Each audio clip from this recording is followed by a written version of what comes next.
Everybody, welcome back, welcome back. Day two of the coach training experience. We had a little chat about how day one was. Everybody seems to have learnt something, enjoyed it. So, did Gerard set the bar high yesterday, or not? Are you expecting Not better high today? Are enough. you expecting lower? You The know, bar wasn't high enough, so you can top it. I We can I can top it. we expect Definitely you higher. should, Ash. Yeah. Yes. Yeah, and you have me as well, so So Sveti doesn't expect anything less than the perfect. So she wants me to. You need to get Okay, to cool. master's level, Ash, today. Great. Well, you know what, and that's my intention. So my intention for today is to pack as much value in this as possible. And I know we've got quite a few hours. However, they will fly by, and I'm sure yesterday you got surprised how quick the day went. Especially when you're having fun and you're learning, and that's the requirement for today. You have to have fun. If you're not having fun, that's the best learning state. If we made schools fun, I'm sure kids would probably learn a lot more, right? And they'd want to be there. So my intention is to make today fun, pack a lot of value in. Okay, I better introduce myself because most of you I've met yesterday, or I've worked with you previously. Got a couple of practitioners, master practitioners that I've trained previously on the call as well. And you came to Bulgaria. Sorry, And you came to Bulgaria. I did. I came to Bulgaria and met a few of you lovely people, and I also sat through 3 days. Chica, I feel your pain here. I sat through 3 days of Bulgarian training, but actually. This is how good Katrina is. I was engaged the whole time, wasn't I, Katrina? So, Thank you. Thank you. and this is where we look at communication. Actually, words only really make up a small percent of our words, of our communication. But the way they're presented, the way they're said, the way they're delivered, that makes all the difference. So yeah, my name's Ashley Gordon, and I do actually have a slide for that. What we're going to do today. What we're going to do today is we're going to understand how the mind works. So that's the aim of today. You use your mind all the time, believe it or not. So we want you to be able to understand fully how your mind works for yourself as well as for the client. We also are going to identify any limiting beliefs and understand the power of thought and experience, timeline, and how it's used in coaching. So that's what we're going to cover today. Quite broad, but we've got a lot of topics that sort of chunk down from that.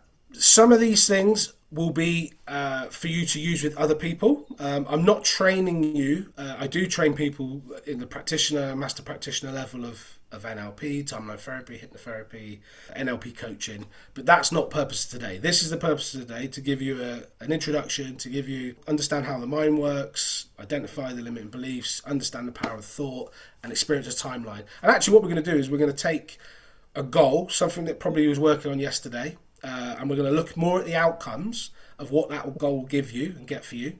And then we're going to put that, as if it's happened in the future, into your timeline. So some of you might think that's kind of out there and crazy, but don't worry, I will explain it all. I just want you to have a bit of an open mind. At times it will be a little bit like when you make a jigsaw puzzle and you don't have the picture. So I'm putting pieces out there, you're not sure where they'll fit. But as we get closer on towards the end of the training, I'll give you the picture and you'll be able to see how this kind of slots in.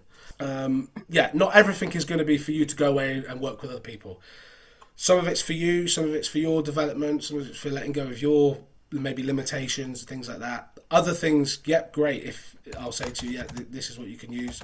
Sometimes people are always looking for, how do I use this? Who do I use it with? When do I use it? And sometimes that gets in the way a little bit, because I just want you to embrace this and sort of go on the journey with it. So that being said, are you all excited about learning these topics today and covering this? There is a certificate available for today, for taking part in day two of the CTE. Now, that being said, it's not just to turn up and pass and get your certificate. We want you to actually do some work for this, because I want you to value this. So there's a few things that you can do which will cause you not to get certified. Okay.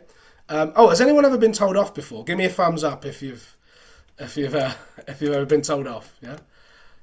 Yeah, great. And everyone? No, Katrine, you've been told off yet? Okay, Oh, cool. many times. Never. She's an angel. No one never been told off.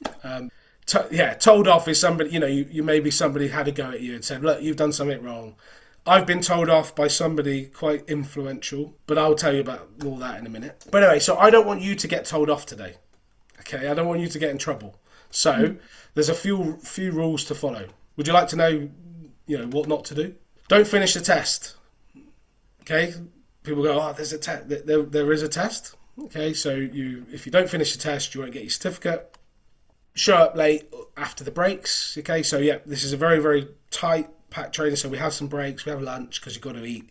So please come back on time. Come late and leave early. Yeah, so you need to actually be here all day to benefit from this. Refuse to participate in exercises. Now, we're here to learn, and I know you don't know this, and you can feel quite vulnerable, but it's fine. If you make mistakes, it's not a problem. Yeah, nobody's gonna get hurt. It's a safe environment. This is where we learn. This is where we get the feedback. So please participate. Use techniques in a way which are not ecological. Miss significant portions of the classroom and time, and do not make it up. Thank you. Okay, remember I told you that I got told off once. Does anybody know who this person is?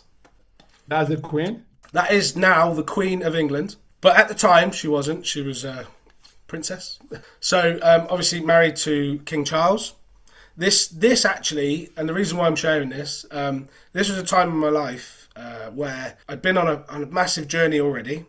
And this is actually where the main turning point happened, for me in terms of going out in business in NLP, and I'd just come back from America. I trained as a trainer in NLP and time therapy, etc. But I didn't just get there overnight. And this is I think 2016, so quite a while ago. Just come back from training. So how did I get there? The way I got there, so a bit about my life story, and I'm going to be a bit vulnerable with you today because I said learning new skills, doing exercises you're not comfortable with, can make you feel vulnerable. So it's only fair that I'm sort of a bit vulnerable as well. This is my life's work. This is what I've put everything into, and this hasn't just changed my life. NLP, coaching, timeline therapy, it saved my life. At 17, I joined the army. I joined the British Army, joined the infantry, done my training. 5 days after my 18th birthday, I deployed to Iraq. Was obviously in the middle of a war, a conflict within the country, and I stayed on. I did 2 tours of Iraq. You can imagine what happens out there. I don't need to tell you what happens in a war zone. Unfortunately, we could see reminders of that, currently what's going on in the world. However, when I returned, the same sort of fairly happy-go-lucky, student, just out of school, that went out there, didn't come back. I came back, and for me, nobody told me the fight was over. So in my head, all was going on was this kind of anger and the fear, the sadness, the hurt, and anyway, this went on for a few years, and at the age of 20, actually, I found myself out of the army, back into civilian life, almost kind of thought I was grown up and thought I'd achieved everything I ever wanted to do. The only problem was at the time I had a lot of life left to go. So what do I do now? And that just got worse, worse and worse and worse. And actually life just spiraled and spiraled and spiraled, out of control. Down and down and down and down until one day. One day I attended what was called a combat stress meeting. It's a charity over here. And I never used to like going because people just kind of sat around and talked about how bad their lives were. And, some people's kind of stories were so bad, by the time it got to me, I had to sort of make it up because, I to sort of feel like I was, worthy of any kind of help or support. But anyway, on this occasion that I went, there was a guy there, sat there, and a guest speaker, and he was offering an opportunity help other people in the community, support people getting back into employment, feeling good about themselves. And straight away I just doubted myself, and I thought, what can I offer? What have I got to give? You know, I can't help myself. I'm down.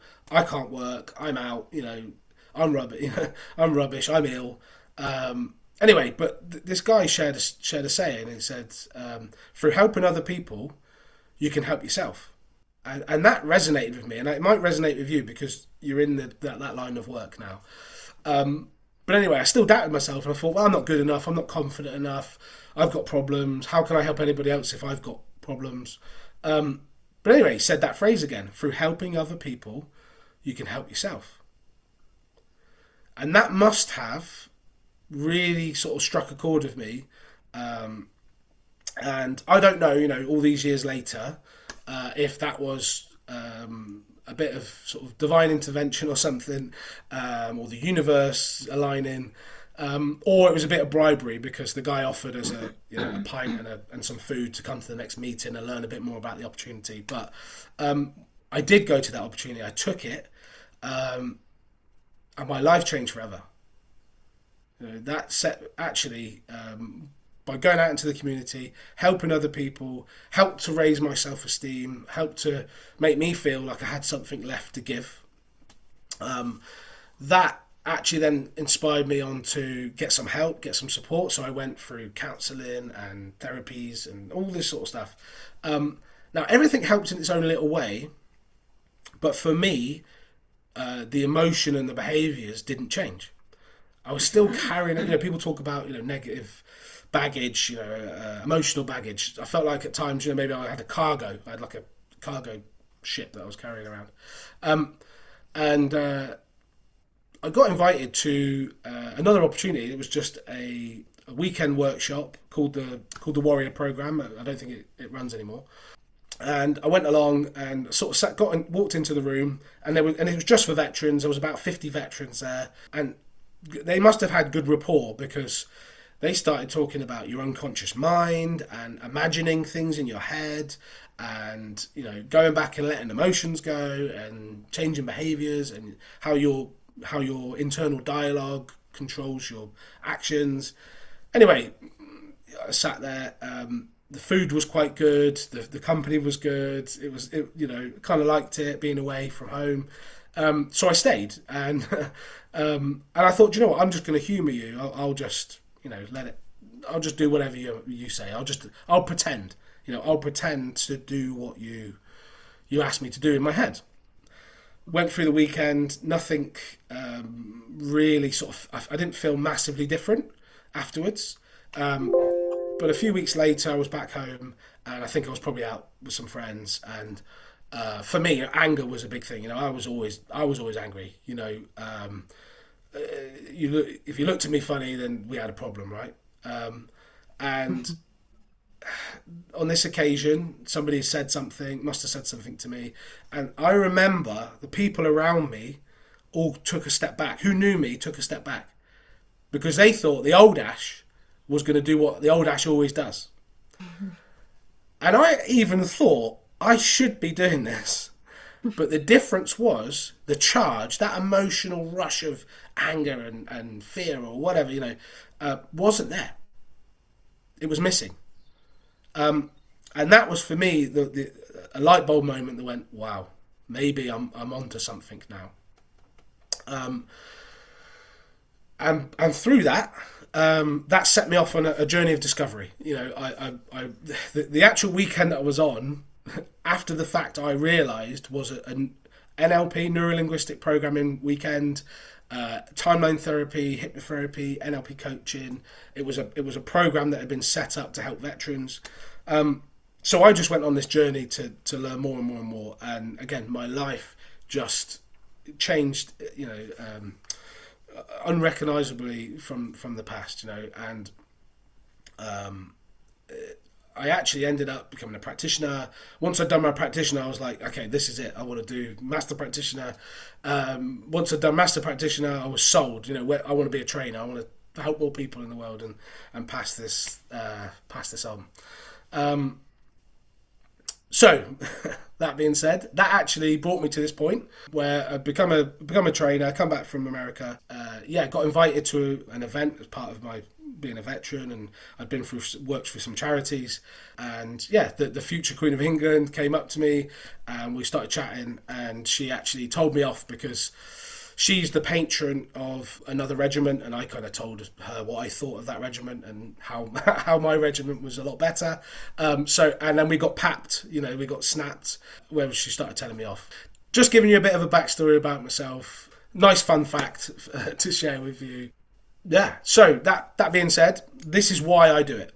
This is why I do it, and this is why I can stand by it all day long. I'm not forcing people to come over to this sort of world and explore it more. I'm just inviting them, and if any of you ever want to learn more, feel free to reach out. I'm happy to explore this a little bit more with you.